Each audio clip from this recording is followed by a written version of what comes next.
கர்த்தருடைய நாமத்துக்கு ஸ்தோத்திரம் உண்டாவதாக. ஆலயத்துக்கு போவதை வாஞ்சிக்க வேண்டும், சபை கூடுதலை நாம் விரும்ப வேண்டும் என்று வேத புஸ்தகத்திலே சொல்லப்பட்டிருக்கிறது.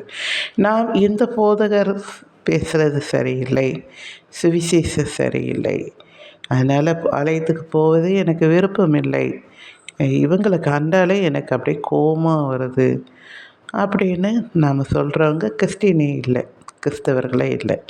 நாம் கடவுளை தொழுது கொள்ள போகிறோம். எங்கே 2-3 பேர் ஒருமனப்பட்டு கூடுகிறார்களோ அங்கே நான் இருப்பேன் என்று ஆண்டவர் சொல்லுகிறார்.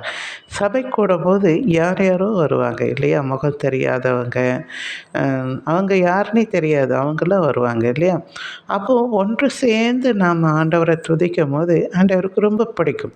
எல்லாரும் ஒற்றுமையாக, சமாதானமாக, சந்தோஷமாக ஆலயத்துக்கு போகிறது அவருடைய பரிசுத்த அலங்காரத்தோடு என்னை தொழுது கொள்ளுங்கள் என்று சொல்லுகிறார்.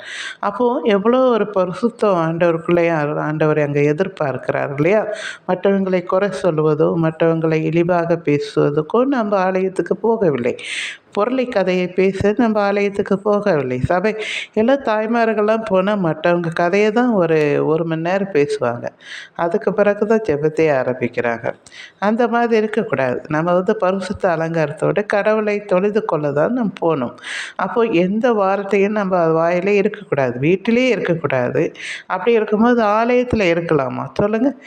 எந்த வார்த்தையும் நம்ம அங்கே பேசக்கூடாது. ஆண்டவரை துதிக்க வேண்டும், பாட வேண்டும், போற்ற வேண்டும், பேசலாம். அதாவது இவங்களுக்கு இந்த மாதிரி உடம்பு சரியில்லை, அவங்களுக்காக ஜெபிக்கலாம் என்று சொல்லி நல்ல விதமாக நம்ம அங்கே ஆண்டவருடைய பிள்ளைகளாய் நாம் நடந்து கொள்ள வேண்டும். எல்லா இடத்துலையுமே, ஆலயத்திலையும் இல்லை, எல்லா இடத்துலையுமே நாம் நடந்து கொள்ள வேண்டும். அப்பொழுதுதானே தேவனுடைய பிள்ளைகள் இல்லையா? அதனால் நம்ம கடவுளை பரிசுத்த அலங்காரத்தோடு தொழுது கொள்ளுங்கள். ஆலயத்துக்கு போகிறதை விரும்புங்கள். ஓய்வு நாளை பரிசுத்தமாய் ஆசரிங்க என்று சொல்லப்பட்டு இருக்கிறது. கட்டளையிலே அந்த வார்த்தை சொல்லப்பட்டு இருக்கிறதை நீங்கள் அறிவீர்கள். ஆலயம் போகிறது ரொம்ப கண்டிப்பான ஒரு விஷயம். ஆலயத்துக்கு கண்டிப்பாக நீங்கள் போகணும். சரிங்களா? தேங்க்யூ.